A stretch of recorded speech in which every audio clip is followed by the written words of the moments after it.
पारितोषिक वितरण सोहळा या सोहळ्यासाठी या ठिकाणी या तालुक्याचे आदरणीय गटविकास अधिकारी संदीपजी वायाळ साहेब या ठिकाणी मंचावर उपस्थित आहेत।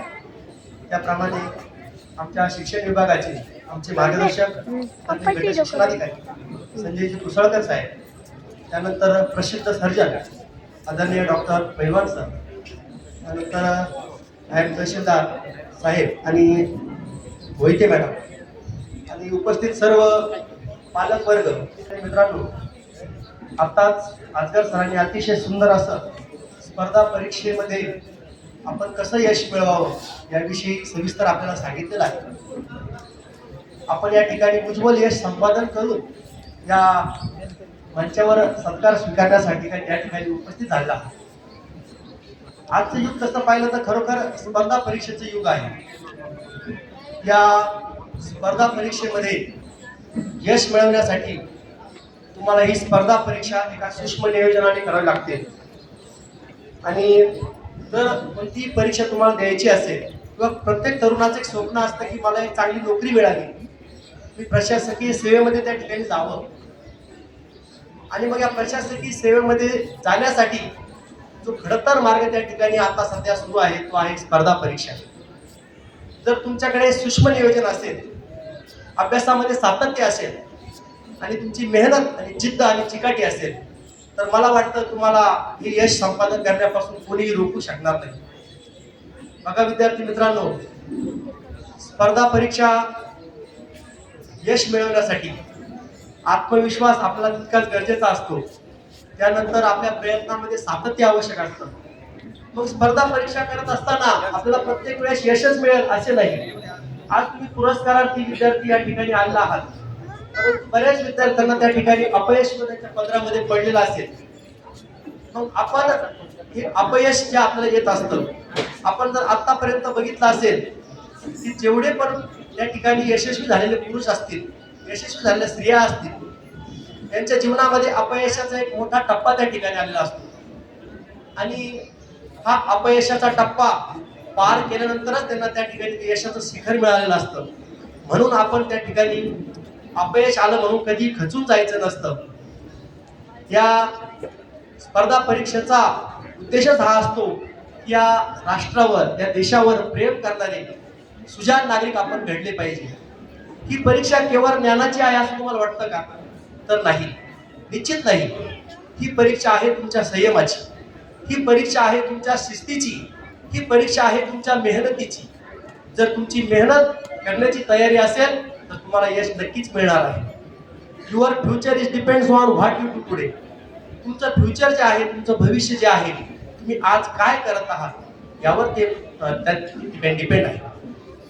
दिवंगत राष्ट्रपती APJ अब्दुल कलाम यांचं वाक्य मला या ठिकाणी आवर्जून सांगावंच वाटतं।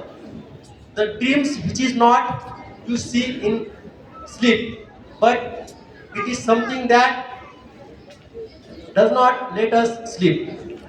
स्वप्न ते नसतं की जे तुम्ही झोपेमध्ये बघता, तर स्वप्न ते असतं की जे तुम्हाला झोपू देत नाही। बघा, मंथन वेलफेअर फाउंडेशन या संस्थेने आणि या संस्थेचे समन्वयक तेजस राऊत सर यांनी आपल्या येवला तालुक्यासाठी नवे तर प्रत्येक ग्रामीण भागासाठी, छोट्या छोट्या आमच्या जिल्हा परिषद शाळेसाठी त्या ठिकाणी असे अतिशय सुंदर असा प्लॅटफॉर्म या ठिकाणी उपलब्ध करून दिला।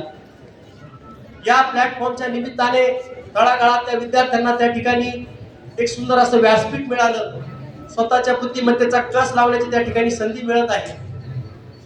माझी एक छोटीशी शाळा आहे नगरसूर केंद्रामध्ये, आदरणीय आमचे गट शिक्षणाधिकारी कुसळकर साहेब यांच्या मार्गदर्शनाने त्या ठिकाणी आम्ही काम करत आहोत। 2023 मध्ये मला आवर्जून सांगावंसं वाटतं की 2023 मध्ये जेव्हा या शाळेमध्ये मी प्रवेश घेतला, मी त्या ठिकाणी बघितलं की अक्षरशः विद्यार्थी फक्त 3च राहिलेले होते। शाळा बंद पडण्याच्या स्थितीकडे होती। काय करावं सुचेना। शाळा तर मी त्या ठिकाणी 1 युनिट म्हणून घेतलेली होती, परंतु मी त्या ठिकाणी मला तेजस राऊत सरांसारखं तेजस्वी व्यक्तिमत्व भेटलं आणि त्यांच्या माध्यमातून मंथन वेलफेअर फाउंडेशनच्या निमित्ताने ही मंथन स्पर्धा परीक्षा हिचा करिक्युलम पूर्ण आम्ही बघितला आणि त्या माझ्या शाळेमध्ये तो आम्ही त्या ठिकाणी सर्व मुले त्या मंथन स्पर्धा परीक्षेसाठी प्रवेशित केले। बघा, मुलांना चांगला प्लॅटफॉर्म शाळेमध्ये उपलब्ध झाला. आम्हाला प्रत्येक इयत्तेवाईज एक संपादन पातळी ठरलेली असते की हा विद्यार्थी ह्या इयत्तेनंतर कोणत्या संपादन पातळीपर्यंत गेलेला पाहिजे. परंतु मला सांगावंसं वाटतं की मंथन स्पर्धा परीक्षा ही अशी स्पर्धा परीक्षा आहे की जर त्या इयत्तेमध्ये जर विद्यार्थ्यांनी त्या मंथन स्पर्धा परीक्षेचा परिपूर्ण अभ्यास केला तर शासनाने जी अपेक्षित संपादन पातळी ठेवलेली आहे त्याच्यापेक्षा कितीतरी पुढे तो विद्यार्थी गेलेला असतो. म्हणजे खऱ्या अर्थाने जर तुम्ही मंथन स्पर्धा परीक्षेसारखा अभ्यासक्रम जरी वर्गामध्ये राबविला तरी तो विद्यार्थी आपोआपच आपल्या शासनाने आपल्याला जे बंधन घालून दिलेलं आहे त्या क्षमतेच्या खूप पुढे गेलेला असतो. आणि त्यामुळं या स्पर्धा परीक्षेच्या निमित्ताने शाळेमध्ये 1 नाही 2 नाही 3 नाही तर 10-10 15-15 किलोमीटर विद्यार्थी आज रोजी माझ्या शाळेमध्ये येतात. मुले त्या ठिकाणी या स्पर्धा परीक्षेचा अभ्यास करतात. आणि आज रोजी मला सांगायला अभिमान वाटतो की आदरणीय कुसळकर साहेब हे आमचे मार्गदर्शक आहेत. माझे विद्यार्थी शाळेचा 40 पेक्षा जास्त पट त्या ठिकाणी झालेला आहे. म्हणजे 3 विद्यार्थ्यांची शाळा 40 पर्यंत गेली. जी शाळा मरणासन्न अवस्थेमध्ये होती त्या शाळेला एक नवसंजीवनी त्या ठिकाणी मिळाली. आणि त्या ठिकाणी एका शाळेला जिल्हा परिषदेला नवसंजीवनी देण्याचं योगदान या मंथन वेलफेअर फाउंडेशन आणि या ठिकाणी तेजस राऊत सरांनी केलेलं आहे. आज तसं पाहिलं तर आपण स्पर्धा परीक्षांचा पेव आलेला आहे.